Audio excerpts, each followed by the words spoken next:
ನಮ್ಗೆ ಅಳೋರು ಯಾರೂ ಇಲ್ಲ, ನಾವು ಸತ್ರೆ. ನೆನಪಿಟ್ಕೊಳ್ಳಿ, ಮುಸ್ಲಿಂ ದೇಶಕ್ಕೆ ಏನಾರು ಆದ್ರೆ ಅಳಕ್ಕೆ ಬಹಳ ಮುಸ್ಲಿಂ ದೇಶಗಳಿವೆ.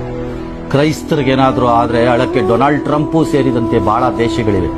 ಹಿಂದೂಗಳಿಗೆ ಎಲ್ಲೂ ಜಾಗ ಇಲ್ಲ. ನೀವು ಹತ್ರೆ, ನೀವು ಸತ್ರೆ ಕೇಳಕ್ಕೆ ಯಾರೂ ಇಲ್ಲ.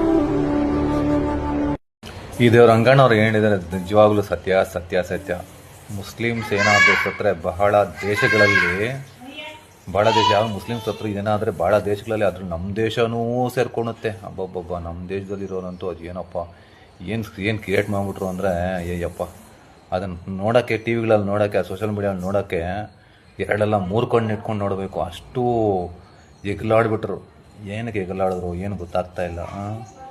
ಫಸ್ಟು ನಮ್ಮ ದೇಶ, ನಮ್ಮ ಇದಕ್ಕೆ ಅನ್ನ ಆಗ್ತಾ ಇರೋ ದೇಶಕ್ಕೆ ಏನಾದರೂ ಆಗಿ ಇಲ್ಲಾರೋ ಜನಗಳಿಗೆ ಏನಾದರೂ ಆದರೆ ಅದಕ್ಕೇನಾದರೂ ನೀವು ರಿಯಾಕ್ಷನ್ ಕೊಡ್ತಾರಾ? ಕೊಡಲ್ಲ. ಅವ್ರದ್ದು ಏನಾದರೂ ಗಲಾಟೆ ಅಂತ ಆದರೆ ಬಿಟ್ಟರೆ ಅಬ್ಬಬ್ಬಬ್ಬಬ್ಬಬ್ಬ ಇಡೀ ಬೇಕಾದರೆ ಅಲ್ಲಿರೋ ಗಲ್ಲಿಗಳನ್ನೆಲ್ಲ ಸುಟ್ಟು ಧ್ವಂಸ ಮಾಡಾಕ್ಬಿಡ್ತಾರೆ. ಹಿಂದೂಗಳೇ, ನೀವೆಲ್ಲ ಜಾಗೃತರಾಗಿರಬೇಕು. Please alert. ಓಕೆ, ನಾವು ಜಾತಿ ಅಂದ್ಬಿಟ್ಟು ಜಾತಿಗಳಿಂದ ಹೋಗಬೇಡಿ.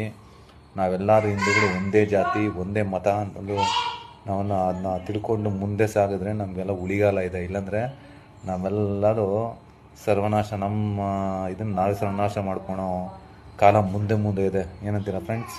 ಕರೆಕ್ಟ್ ನಾನು ಹೇಳಿದ್ದು?